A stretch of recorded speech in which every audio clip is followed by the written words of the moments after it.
உலகத்தில் பூவெல்லாம் உன் போல அழகில்ல நானும் உன் அம்மாவும்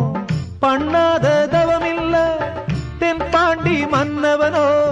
முழுகித்தான் முத்தெடுத்தான் தேனே உன் அம்மாவோ முழுகாம முத்தெடுத்தா கண்ணே தெய்வம் கண்டேன் உந்தன் கண்ணே சந்நிதி ஓ முத்தம் பட்டு எச்சில் பட்டா கொஞ்சம் நிம்மதி சின்ன சின்ன பூவே நீ கண்ணால் பாரு போதும் தொட்டு தொட்டு பேசு என்